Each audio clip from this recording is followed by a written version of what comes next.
اس کا جو پہلا جواب ہے نا، سبق نمبر 11 آپ یہ بتا رہے ہیں کہ ثلاثی مزید فی غیر ملک بربائی، یعنی ایسا ثلاثی مزید فی کا باب کہ جو ربائی کے ساتھ، یعنی ربائی مجرد یا ربائی مزید کے ساتھ وہ ملک نہ ہو۔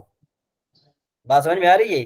یہ جی اس لیے کیا ہے کہ یہ لکھا گیا ہے تاکہ آپ کے ذہن میں یہ بات بیٹھ جائے کہ بھئی، تاکہ آپ کی جتنی تھوڑی مشکل ہوگی اتنی آپ کے لیے آسان ہو جائے گی۔ تو یہ غیر ملک بربائی۔ اب آگے چلتے ہیں ذرا، یہ ایک باب آ گیا۔ اب اس کے بنانے کا طریقہ کیا ہے؟ کہتے ہیں اس کے بنانے کا طریقہ یہ ہے کہ بھئی فا کلمے سے پہلے حمزہ، اور فا کلمے کے بعد تا، اور عین کلمے کے بعد الف لانے سے یہ افتعال کے وزن پر آ جائے گا اور یہ پہلا باب بن جائے گا۔ ٹھیک ہے جی۔ اب جو ہے نا دوسرا باب کیا ہے کہ بھئی فا کلمے سے پہلے 3 حروف بڑھانے ہوں گے، الف سین تا، اور اس کے بعد جو ہے عین کلمے کے بعد 1، ٹھیک ہے نا، الف۔ تو یہ کیا بن جائے گا؟ یہ استفعال بن جائے گا۔ یعنی یوں آپ بھی کہہ سکتے ہیں کہ ثلاثی مزید فی کے جو ہے نا تقریباً 4 ابواب ہیں، بلکہ 4 قسمیں۔ بعض وہ ابواب ہیں کہ جن کے شروع میں جن میں صرف ایک حرف بڑھایا جاتا ہے، بعض وہ ابواب ہیں کہ جن میں 2 حروف بڑھائے جاتے ہیں، بعض وہ ابواب ہیں کہ جن میں جو ہے نا کیا ہے کہ 3 حروف بڑھائے جاتے ہیں، اور بعض وہ ہیں کہ جن میں 4 حروف بڑھائے جاتے ہیں۔ تو اس حوالے سے وہ پھر کافی تفصیل لمبی ہو جائے گی، تو میں آپ کو صرف یہ بات بتانا چاہ رہا ہوں۔ آپ نے مائک میوٹ کر دیں رضوان صاحب۔ دوسرا باب ہے اس کا استفعال، ٹھیک ہے نا، جیسے استنصار۔ اور اس کے بعد اب یہ آگے تمرین ہے، ظاہر بات ہے تمرین اگر جو ہے نا ہمارے پاس ٹائم نہیں ہے، اگر ٹائم ہوتا تو پھر ہم اس پر تھوڑا ذرا بات کرتے۔ تیسرا باب انفعال ہے۔ انفعال میں کیا ہے کہ بھئی فا کلمے سے پہلے الف نون، اور عین اور لام کلمے کی درمیان الف۔ اور چوتھا باب افعلال، یعنی لام کلمے کے بعد الف اور فا کلمے سے پہلے حمزہ۔ تو یہ اس کے بعد یہ تمرین میں پانچواں باب افعلال، ٹھیک ہے جی۔ تو یوں جو ہے نا یہ چھٹا باب افعال آ گیا، اور 7واں باب افعال آ گیا، اور 8واں باب افعول آ گیا، 9واں باب افعول آ گیا، جیسے اتہر۔ یہ 9 باب آ گئے۔ اب ثلاثی مزید فی غیر ملک بربائی بے حمزہ وصل کے، یعنی جو حمزہ وصل نہیں ہے بلکہ ان کے اگر یا تو حمزہ ہے تو وہ حمزہ قطعی ہے، یا تو حمزہ ہے ہی نہیں، ٹھیک ہے جی۔ تو پہلا باب افعال ہے، اس میں جو حمزہ ہے یہ بے حمزہ وصلی نہیں ہے، حمزہ قطعی ہے۔ اس کے صرف تغیر آئے گی اکرم یکرم اکراما فهو مکرم۔ اور اسی طریقے سے جو ہے نا دوسرا باب تفعیل، جیسے التصریف یعنی گھمانا، یہاں پر حمزہ نہیں ہے۔ تیسرا باب کیا بن گیا؟ چوتھا باب بن گیا جی، یہ تیسرا باب بن گیا تفاعل، چوتھا باب بن گیا مفاعلہ، اور 5واں باب جو ہے نا ہمارا بنا تفاعل۔ اب ربائی کی بھی 2 قسمیں، ربائی مجرد، ربائی مزید فی، یہ بھی آپ جانتے ہیں۔ تو خلاصہ کلام کا یہ نکلا کہ بھئی جو کیا کہتے ہیں اس کو، جو صرف ہے، صرف میں جو ہے نا کل 22 ابواب ہیں، 22 میں سے 6 ثلاثی مجرد کے ہیں، اور جو ہے نا 12 جو ہے نا وہ ثلاثی مزید فی کے ہیں، اور جو ہے 1 ربائی مجرد کا، اور 1 جو ہے وہ اس کا 3 جو ہے نا ربائی مزید فی کی ہیں، ٹھیک ہے جی۔ تو یہاں تک یہ آپ کا صرف کا سبق آج جو ہے نا یہ مکمل ہوا۔ یہ آپ نے صرف یہ نام یاد رکھنے ہیں، اور اس کے بعد پھر ہم انشاءاللہ آگے پھر کل اور سبق پڑھیں گے۔ جی رحمان صاحب۔ جناب یہ صرف صغیر اور صرف کبیر سے کیا مراد ہے؟ صرف صغیر اور صرف کبیر جو ہے نا یہ ایک جو ہے نا گردان بنتی ہے۔ گردان جس طرح دیکھو کہ ایک ہوتی ہے صرف کبیر، یعنی اس سے ہر مصدر سے 12 چیزیں بنتی ہیں۔ نمبر 1 ماضی، نمبر 2 مضارع، نمبر 3 جو ہے اس میں فاعل، اس میں مفعول، فعل جہد، فعل منفی مستقبل معلوم مؤکد بلند ناصبہ، امر حاضر، امر غائب وغیرہ، یہ سارے 12 اشیاء سے بنتی ہیں۔ تو ہر گردان سے پہلا ایک لفظ لیا جاتا ہے۔ جس طرح دیکھو کہ ماضی کی گردان آتی ہے ضربا، تو ہم پہلا اس کا لے لیں۔ پھر جو ہے مضارع معلوم کا آتا ہے یضربو، تو پہلا ہم نے یہاں پر لفظ لے لیا ضربا یضربو، پھر ہم نے مصدر ملا دیا، پھر اس کے بعد پھر ہم نے اسم فاعل کا صیغہ ملا دیا، پھر اسم مفعول کا، پھر جہد کا، یوں جو ہے نا ملاتے جائیں گے، یعنی ہر ایک میں سے ایک ایک جو ہے وہ لیں گے صیغہ، تو وہ بن جائے گا صرف صغیر۔ اور اگر جو ہے نا ہر ایک فعل کی علیحدہ علیحدہ گردان کریں گے اس کو کہیں گے صرف کبیر. جی بات سمجھ میں آ گئی؟ جی جی رحمان جی صاحب. تو وہ گردانے جی چونکہ استاد جو جی ہے نا، آئی. وہ جو گردانے جو ہے نا وہ ہمارے پاس اتنا ٹائم نہیں ہے کہ ہم گردانے یاد کریں، ہمیں صرف جو ہے نا قوانین وغیرہ جو پڑھنے ہیں. چلے جی اب ذرا ہم آتے ہیں کس پر مستثنا پر آتے ہیں. تو سب سے پہلے آپ جو ہے نا مستثنا کی بات شروع کرنے سے پہلے آپ مستثنا کی تعریف سمجھیں گے. ٹھیک ہے جی. مستثنا کی جب آپ تعریف سمجھیں گے نا تو اس کے بعد آپ کو ہر چیز آسانی کے ساتھ سمجھ میں آ جائے گی. تو کہتے ہیں مستثنا وہ لفظ ہے جو الا یا اس جیسے دوسرے کلمات کے بعد اس لیے ذکر کیا جائے تاکہ یہ ظاہر ہو جائے کہ وہ حکم اس کی طرف منسوب نہیں ہے کہ جو اس سے پہلے والے لفظ کے لیے منسوب ہے. اس کی مثال آپ کو میں دیتا ہوں. جیسے دیکھو کہ بھئی جاء القوم الا زید، میں نے کہا بھئی قوم آئی مگر زید، قوم آئی مگر زید. تو اب جو اللہ ہے، اللہ سے پہلے قوم کا لفظ آیا ہے. ٹھیک ہے جی. اللہ سے پہلے کس کا لفظ آیا ہے؟ قوم کا لفظ آیا ہے. اور اللہ کے بعد کس کا لفظ آیا ہے؟ زید کا. جی بات سمجھ میں آ رہی ہے نا؟ اللہ سے پہلے قوم کا لفظ آیا ہے، اللہ کے بعد کس کا لفظ آیا ہے؟ زید کا. تو اب آپ ان کو اپنے ذہن میں رکھیے اور یہ جو تعریف ہے اس کو بھی ذہن میں رکھیے. کہتے ہیں کہ مستثنا وہ لفظ ہے جو اللہ یا اس جیسے دوسرے کلمات کے بعد اس لیے ذکر کیا جائے تاکہ یہ ظاہر ہو جائے کہ وہ حکم اس کی طرف منسوب نہیں ہے. یعنی اللہ کے بعد آنے والے اسم کی طرف وہ حکم منسوب نہیں ہے. جس طرح دیکھو جاء القوم الا زید، اس کا معنی یہ بن گا کہ بھائی آئی قوم مگر زید. اس کا کیا مطلب ہوا کہ زید نہیں آیا. تو اب مجیت یعنی آنے کا جو حکم ہے وہ قوم کی طرف تو منسوب ہے، لیکن اللہ کے بعد جو اسم آیا ہے اس کی طرف منسوب نہیں ہے. دوبارہ ذرا سنو، یہ جو نا تھوڑے الفاظ کا گھماؤ پھراؤ ہے. دوبارہ سنو کہ مستثنا وہ لفظ ہے کہ جو اللہ یا اس جیسے دوسرے کلمات کے بعد اس لیے ذکر کیا جاتا ہے تاکہ یہ ظاہر ہو جائے کہ جو حکم اس کی طرف منسوب نہیں ہے وہ حکم اس کی طرف منسوب نہیں ہے کہ جو اس سے پہلے والے لفظ کے لیے منسوب ہے. ٹھیک ہے جی. اب یہ کل کتنے ہیں؟ 11 ہیں. نمبر 1 اللہ، نمبر 2 غیر، نمبر 3 سوا، نمبر 4 سوا، نمبر 5 حاشا، نمبر 6 خلا، نمبر 7 غدا، نمبر 8 ما خلا، اور نمبر 9 ما عدا. ٹھیک ہے جی. نمبر 10 لیسا، اور نمبر 11 لا یکون. اب اس کا فائدہ کیا ہے؟ کہتے ہیں جو لفظ اللہ یا دوسرے کلمات استثناء کے بعد واقع ہوتے ہیں وہ مستثنیٰ کہلاتے ہیں. جو لفظ اللہ یا دوسرے کلمات استثناء کے بعد جو واقع ہوتے ہیں وہ مستثنیٰ کہلاتا ہے، جبکہ جو الفاظ ان کلمات سے پہلے واقع ہوتے ہیں وہ مستثنیٰ منہ کہلاتے ہیں. مستثنیٰ کا مطلب ہوتا ہے کہ اس سے لیا گیا، مستثنیٰ منہ اس سے استثناء کیا گیا. جو مستثنیٰ اس کو کہتے ہیں جس کو استثناء کیا جائے. جب جیسے دیکھو جان القوم الا زیدن، میرے پاس قوم آئی سوائے زید کے.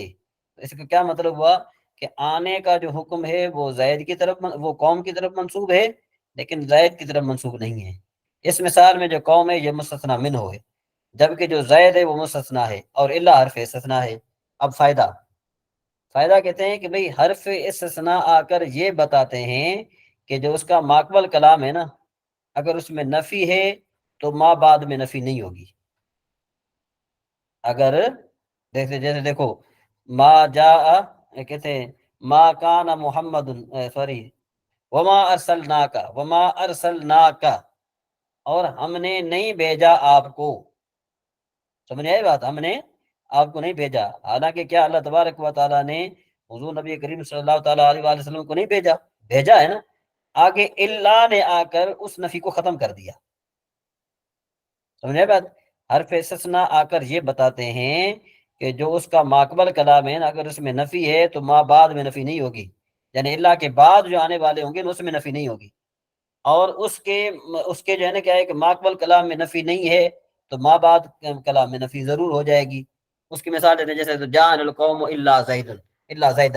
جاء القوم الا زیدن، تو اب الا زیدن جو ہے یہاں پر یہ جو ہے نا الا زیدن میں کیا کہہ رہے ہیں کہ ماقبل کلام میں نفی نہیں ہے، یا نہیں ہے نا جہاں پر، تو اب زید کی طرف نفی ہو جائے گی، مطلب یہ قوم تو آئی لیکن زید نہیں آیا، تو اب نفی اللہ کے بعد آ گئی، یعنی نفی سے پہلے حرف استثناء پہلے، حرف استثناء سے پہلے نفی ہو تو حرف استثناء کے بعد نفی نہیں ہوگی، اور اگر حرف استثناء سے پہلے نفی نہیں ہے تو حرف استثناء کے بعد جو ہے نا کیا کہ نفی ہوگی۔ یہ جو ہے نا یہ پوائنٹ ہے، یہ آپ اس کو یاد رکھ لیں۔ آپ یوں بھی کہہ سکتے ہیں کہ بھائی وما ارسلناک الا رحمۃ للعالمین کا مطلب یہ ہوتا ہے کہ اے محبوب ہم نے آپ کو رحمت بنا کر بھیجا، جس طرح ہم جو ہے نا عام طور پر ترجمہ کیا جاتا ہے، ویسے یہ بھی ترجمہ کیا جاتا ہے کہ اے محبوب ہم نے آپ کو نہیں بھیجا مگر رحمت بنا کر۔ تو اگر آپ مگر اگر کا معنی نکالنا چاہتے ہیں تو آپ ڈائریکٹ جو ہے نا وہ مثبت والا معنی کر سکتے ہیں۔ کیا مطلب ہوا؟ جان القوم الا زیدن کا معنی آپ یوں کریں گے کہ بھائی زید نہیں آیا، صرف زید نہیں آیا، اس کا کیا مطلب ہوا؟ باقی قوم آئی۔ ٹھیک ہے جی، بات سمجھ میں آ رہی ہے جہاں تک؟ اس کے بعد کہتے ہیں فائدہ، اور کہتے ہیں مستثنا ہونا اسم کا خاصہ ہے، اور اسی طرح مستثنا من ہونا بھی اسم کا خاصہ ہے۔ فعل اور حرف نہ ہی مستثنا ہو سکتے ہیں اور نہ ہی مستثنا من ہو سکتے ہیں۔ اس کے بعد اب یہاں پر مستثنا کی بات چلتی ہے کہ مستثنا کی دو اقسام ہیں، نمبر ایک مستثنا متصل، نمبر دو مستثنا منقطع، یعنی منفصل۔ منقطع کا دوسرا نام منفصل بھی ہے۔ اچھا، مستثنا متصل وہ مستثنا کہ جس کو الا اور اس جیسے کلمات کے ذریعے متعدد افراد کے حکم سے خارج کیا گیا ہو، وہ مستثنا متصل کہلاتا ہے۔ جیسے دیکھو جاء القوم الا زیدن، میرے پاس آئی قوم سوائے زید کے، اس مثال میں جو زید ہے وہ مستثنا متصل ہے، کیونکہ متعدد افراد میں سے زید بھی ایک فرد تھا، اور متعدد افراد قوم پر جو آنے کا حکم ہے اس میں سے زید کو خارج کر دیا گیا کہ آنے کے حکم میں زید شامل نہیں ہے، اس لیے زید مستثنا متصل کہلائے گا۔ ٹھیک ہے جی۔ اب مستثنا منقطع، کہتے ہیں مستثنا منقطع وہ مستثنا کہ جس کو الا یا اس جیسے کلمات کے ذریعے متعدد افراد کے حکم سے خارج نہ کیا گیا ہو۔ کیوں بھائی خارج کیا گیا؟ اس لیے کہ بھائی وہ تو متعدد میں داخل ہی نہیں ہے۔ مستثنا منقطع اس کو کہتے ہیں کہ جس کو الا یا اس جیسے کلمات کے ذریعے متعدد افراد کے حکم سے خارج نہ کیا گیا ہو۔ بھائی خارج نہ کیا گیا ہو، اس کا کیا مطلب ہے؟ اس کا مطلب یہ ہے کہ وہ بھائی مستثنا منہ میں داخل ہی نہیں ہے۔ جس طرح دیکھو جاء القوم الا حمار، کہ بھائی نہیں ہے میرے پاس قوم آئی مگر گدھا نہیں آیا، تو کیا مطلب ہوا؟ اب گدھا جو یہ قوم میں داخل ہے؟ نہیں ہے داخل، اس وجہ سے اس کو مستثنا منقطع بھی کہتے ہیں اور مستثنا متصل بھی کہتے ہیں۔ اب اس مثال میں جو حمار گدھا ہے وہ مستثنا منقطع ہے، کیونکہ گدھا متعدد افراد میں سے نہیں نکالا گیا، کیوں کہ وہ ان متعدد افراد میں شامل ہی نہیں تھا، اس لیے گدھا اس مثال ہے مستثنا منقطع کہلائے گا۔ اب خلاصہ بتا رہے ہیں کہ خلاصہ کا کلام کا یہ نکلا کہ وہ مستثنا کہ جو ماقبل کلام کی جنس میں سے ہو وہ کیا بنے گا؟ مستثنا، اور مستثنا متصل ہے، جبکہ جو مستثنا ماقبل کلام کی جنس سے نہ ہو وہ مستثنا منقطع کہلائے گا۔ یہاں تک تھی یہ مستثنا کی بات۔ اب ہم ذرا اس کا اعراب پڑھتے ہیں۔ اب کہتے ہیں مستثنا پر 4 قسم کا اعراب پڑھا جاتا ہے، نمبر 1 جن کی تفصیل درج ذیل ہے۔ نمبر 1 درج ذیل 4 صورتوں میں مستثنا منصوب ہوگا۔ پہلی صورت ہے نمبر 1 جب مستثنا کلام موجب میں ہو۔ اب کلام موجب کی تعریف کیا کی؟ کہتے ہیں وہ کلام کہ جس میں نفی استفہام اور نہیں نہ ہو، جس میں نفی استفہام اور نہیں نہ ہو وہ کلام موجب ہوتا ہے۔ یعنی نہ ہو کلام موجب میں الا کے بعد واقع ہو، جب مستثنا کلام موجب میں درمیان میں آپ وہ جو جملہ معترضہ ہے اس کو آپ نکال دیں۔ کلام موجب کی تعریف ہو گئی کہ جب مستثنا کلام موجب میں الا کے بعد واقع ہو، جیسے جاء القوم الا زیدن۔ اچھا، ایک صورت اس میں یہاں پر یہ منصوب ہوگا۔ نمبر 2 جب مستثنا کو مستثنا منہ پر مقدم کیا جائے، اگرچہ وہ کلام غیر موجب میں کیوں نہ ہو۔ پہلے ہم نے کہا تھا کلام موجب میں ہو، ٹھیک ہے نا جی، کلام موجب میں ہو، کلام غیر موجب میں نہ ہو۔ یعنی جب ہم نے کہا کلام موجب میں ہو تو اس کا مطلب ہے کلام غیر موجب میں نہ ہو۔ تو کلام غیر موجب کس کو کہتے ہیں؟ جس میں نفی نہیں استفہام ہو۔ تو کہتے ہیں کہ اگر مستثنا منہ سے پہلے آ جائے تو اس کو ہم کہیں، اس کو ہم کیا پڑھیں گے؟ منصوب پڑھیں گے۔ ٹھیک ہے جی، اس کی مثال دیتے ہیں، جیسے دیکھو ما جاءنی الا زیدن احد، ما جاءنی الا زیدن احد، تو یہاں پر الا زیدن جو ہے یہ مستثنا ہے، اور احد سے جو ہے نا وہ کیا ہے؟ یہ پہلے واقع ہوا ہے احد، مستثنا ہے منہ۔ کہ جب مستثنا منقطع ہو، خواہ کلام موجب ہو یا غیر موجب میں، جیسے دیکھو جاء القوم الا حمارا، اب یہ مستثنا منقطع ہے، اب مستثنا منقطع چاہے جہاں پر بھی ہو، سمجھ آئی بات، اس کو ہمیشہ منصوب پڑھا جائے گا، جیسے ما جاء القوم الا حمارا۔ اور نمبر چوتھی صورت کہ جب مستثنا ما خلا، ما ادا، لیس یا لا یکونوں کے بعد واقع ہو، تب بھی جو ہے نا کیا ہے کہ اس کو منصوب پڑھا جائے گا، جیسے جاء القوم ما خلا زیدن وما ادا زیدن۔ جہاں تک آپ کو یہ بات پتہ چل گئی کہ بھئی مستثنا پر 4 قسم کا اعراب پڑھا جاتا ہے، پہلی صورت یہ کہ اس کو منصوب پڑھا جائے گا، اس صورت کی 4 صورتیں ہیں۔ جب مستثنا کو منصوب پڑھا جائے گا اس صورت کی کتنی صورتیں ہیں؟ 4۔ جی کس کو سمجھ میں آیا؟ ذرا سمجھ میں آیا ذرا وہ ہینڈ ریز کرے ذرا۔ جی عبداللطیف صاحب، جی جی بنت ارشد، جی رضوان صاحب، آپ سن رہے ہیں؟ جی حضور تیری خاص توجہ نہیں، قرآن پاک میں پڑھ رہا ہوں حضور۔ اچھا جی ٹھیک ہے۔ جی سید طاہر صاحب، اچھا جی آگے چلتے ہیں۔ جی ام عبد الرحمان صاحب، آپ کو سمجھ میں آئی بات؟ جی سر سن رہی ہوں، سمجھ آ رہی ہے؟ سمجھ آ رہی ہے کہ یا تھوڑی بہت فرق ہے ابھی؟ نہیں سر، ویسے بھی ڈیٹیل سے پڑھی ہوئی ہے یہ، الحمدللہ سمجھ آ رہی ہے۔ تو اب تو مطلب یہ کہ مزید پختہ ہو رہا ہوگا نا؟ جی وہ بلکہ میں سوچ رہی تھی زیادہ اچھا ہو رہا ہے کہ وہ یاد ہو جائے گی دوبارہ سے، اچھا چلیں جی، کیونکہ یہ بار بار بھول بھی جاتا ہے اتنا، وہ ہاں سارے لیسن ہی اس طرح کے ہوتے ہیں۔ جی چلیں آگے جی۔ نمبر 2، درج ذیل صورت میں مستثنا کو منصوب پڑھنا اور ماقبل سے بدل بنانا دونوں جائز ہے۔ یعنی اب دوسری صورت میں یہ بتا رہے ہیں کہ مستثنا پر 2 قسم کا اعراب پڑھا جاتا ہے۔ پہلے تو بات تھی کہ مستثنا کو منصوب پڑھا جا رہا ہے، اس کی 4 صورتیں تھی۔ اب دوسرے قسم کا دوسرا جو اس کی صورت یہ ہے، دوسرا اعراب یہ ہے کہ اس پر جو ہے نا منصوب بھی پڑھنا اور ماقبل کلام سے بدل بنانا بھی جائز ہے۔ بھئی یہ کب ہے، اس کی کیا کنڈیشنز ہیں؟ کہتے ہیں جب مستثنا کلام غیر موجب میں الا کے بعد آئے اور مستثنا منہ بھی مذکور ہو، جیسے ما جاءنی احد الا زیدن یا الا زیدن، دونوں طرح آپ پڑھ سکتے ہیں۔ جب مستثنا کلام غیر موجب میں الا کے بعد آئے اور مستثنا منہ بھی مذکور ہو، جیسے ما جاءنی احد الا زیدن یا الا زیدن۔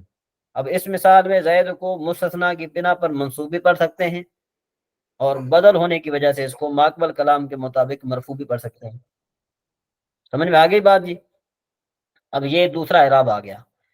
پہلا اعراب کیا تھا کہ مستثنا کو منصوب کر سکتے ہیں، دوسرا اعراب یہ تھا کہ مستثنا پر 2 قسم کا اعراب پڑھا جا سکتا ہے۔ تیسری صورت کیا ہے کہ بھئی مستثنا کا اعراب عامل کے مطابق ہوگا۔ کس طرح کہ مستثنا اس کی کیا کنڈیشن ہے؟ اس کی کنڈیشن سے یہ ہے کہ مستثنا کلام غیر موجب میں واقع ہو اور مستثنا منہ کلام مذکور نہ ہو۔ ایسے مستثنا کو مستثنا مفرغ کہتے ہیں، یعنی جس میں مستثنا منہ کا ذکر نہ ہو اس کو مستثنا مفرغ کہتے ہیں۔ ٹھیک ہے نا جی؟ یعنی یہ مستثنا منہ سے فارغ ہے۔ جیسے دیکھو ما جاءنی الا زیدن، اب اس کا معنی کیا ہے کہ بھئی یہ اصل میں عبارت یوں تھی ما جاءنی الا زید احد الا زیدن، کہ بس میرے پاس تو صرف زید آیا، کوئی بھی نہیں آیا صرف سوائے زید کے۔ اب اس میں احدن کو حذف کر دیا گیا ہے، اور جاء جو احدن میں عامل تھا نا، اب وہ زید میں عامل بن گیا، اس وجہ سے اس کو مرفوع پڑھ رہے ہیں، اور زید فاعل ہے اور فاعل ہونے کی بنا پر مرفوع ہے۔ اگر عامل نصب کا تقاضا کرے تو مستثنا منہ منصوب پڑھا جائے گا، جیسے ما رأیت الا زیدن، تو یہ بھی اسی طرح ہوگا ما رأیت احدا الا زیدن۔ اور اگر عامل جر دینے والا ہو یعنی جر کا تقاضا کرے تو مستثنا مجرور ہوگا، جیسے ما مررت الا بزیدن۔ 3 صورتیں آ گئیں۔ نمبر 1 اعراب مستثنا کو منصوب پڑھا جائے گا، اس کی صورت جو ہے نا وہ میں نے بتا دیا آپ کو، اس کی 4 صورتیں ہیں۔ نمبر 2 مستثنا پر 2 قسم کا اعراب پڑھا جائے گا۔ نمبر 1 کہ جو ہے نا کیا ہے کہ مستثنا ہونے کی وجہ سے منصوب، نمبر 2 بدل ہونے کی وجہ سے ماقبل کے مطابق اعراب پڑھا جائے گا، نمبر 3 عامل کے مطابق اس پر اعراب پڑھا جائے گا۔ اب نمبر 4 ہے، نمبر 4 یہ ہے کہ مستثنا کو جو ہے نا ہمیشہ مجرور پڑھا جائے گا۔ کیا پڑھا جائے گا؟ مجرور پڑھا جائے گا۔ نمبر 1 جب مستثنا لفظ غیر سوا کے بعد واقع ہو، جیسے جاء القوم غیر زیدن و سوا زیدن و سوا زیدن، یہاں پر کیوں یہ پڑھا جاتا ہے؟ کہتے ہیں اس لیے پڑھایا جاتا ہے کہ کیونکہ یہ اس کا مضاف الیہ بنتا ہے۔ اب دو لفظ ہیں، ایک حاشا، اس میں حاشا اور خلا، اب اس میں جو ہے نا کیا ہے کہ ان کا اختلاف رہتا ہے صرفیوں کا، ٹھیک ہے جی، اس میں صرفیوں کا کیا رہتا ہے؟ اختلاف رہتا ہے۔ اکثر نحویوں کے نزدیک جب مستثنی لفظ حاشا کے بعد واقع ہو، جیسے ضرب القوم حاشا زیدن، تو اب یہ اس وجہ سے جو ہے نا کیا ہے کہ اس کو ہم مضاف الیہ پڑھ رہے ہیں، اور جو ہے نا کیا ہے کہ بعض جو ہے نا صرفی اس کو نحوی اس کو پڑھتے ہیں زیدن پڑھتے ہیں، کیونکہ حاشا کو وہ فعل مانتے ہیں۔ اب یہاں پر یہ ایک اور بات بتا رہے ہیں، کہتے ہیں کہ بھئی خیال رہے کہ لفظ غیر کا اعراب اس مستثنی کے اعراب کی طرح ہوتا ہے جو اللہ کے بعد واقع ہوتا ہے۔ جیسے دیکھو، جاء القوم غیر زید وغیر حمار، ما جاء القوم غیر زید القوم، اور اس میں ما جاءنی احد غیر زید، اس کے بعد پھر کیا ہے؟ ما جاءنی غیر زید، ما رأیت غیر زید، ما رأیت غیر زید، یہاں پر غیر انہوں نے لکھا ہے، یہ غلط لکھا ہے، ما مررت بغیر زید۔ نیز کہتے ہیں معلوم ہونا چاہیے کہ لفظ غیر صفت کے لیے وضع کیا گیا ہے، لیکن بعض اوقات استثناء کے لیے بھی آتا ہے، جیسا کہ لفظ الا استثناء کے لیے وضع کیا گیا نا، لیکن بعض اوقات صفت میں بھی استعمال ہوتا ہے، جیسا کہ ارشاد باری تعالیٰ ہے لو کان فیہما آلہۃ الا اللہ، لو کان فیہما آلہۃ الا اللہ لفسدتا، کہ اگر زمین اور آسمان میں اللہ اور الہ ہوتا سوائے اللہ کے، سوائے اللہ کے کوئی اور معبود ہوتا سوائے اللہ کے۔ اب دیکھو کہ جہاں پر الہ کا غیر والا معنی کر رہے ہیں، یعنی غیر اللہ کا ہوتا، اسی طرح لا الہ الا اللہ میں جو اللہ ہے یہ کس کے معنی میں استعمال ہوا ہے؟ غیر کے معنی میں استعمال ہوا ہے۔ تو اب خلاصہ کیا نکلا؟ خلاصہ یہ نکلا کہ بھئی مستثنی پر آنے والے مستثنی پر 4 قسم کا اعراب آتا ہے۔ کوئی اپنے لفظوں میں بیان کر پائے گا یہ؟ جی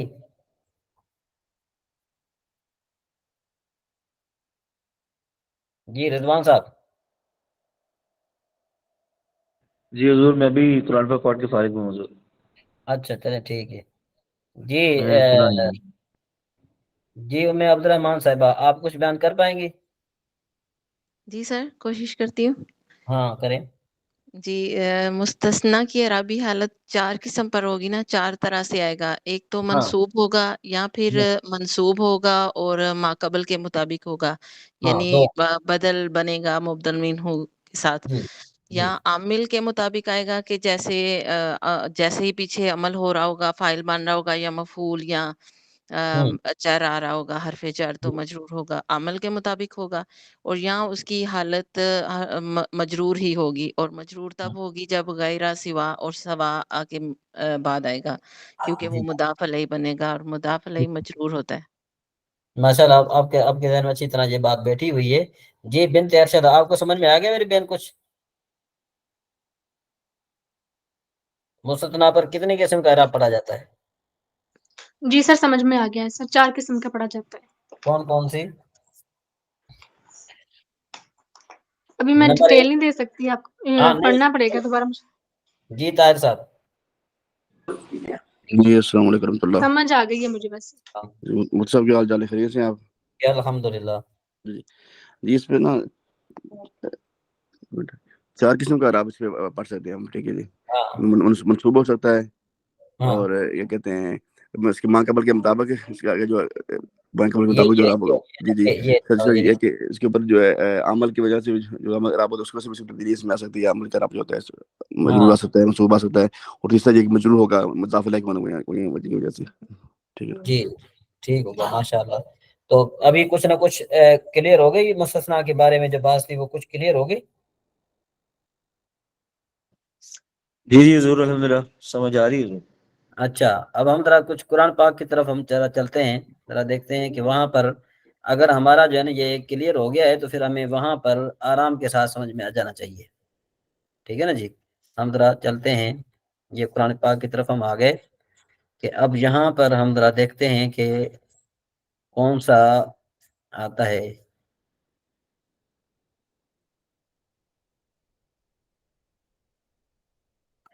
اچھا جی، وما ارسلناک الا رحمۃ للعالمین، چلو کون بتائے گا یہ کون سی مستثنی ہے؟ یہ اس میں جو ہے نا کون سا اعراب پڑھا جا رہا ہے؟ اس کو منصوب تو پڑھا جا رہا ہے، اس کی کون سی صورت ہے؟ کوئی بتائے گا؟ جی جس کو آ جائے وہ ہاتھ اوپر کرے۔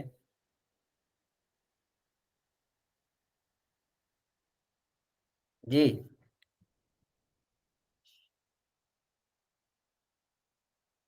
جی طاہر صاحب،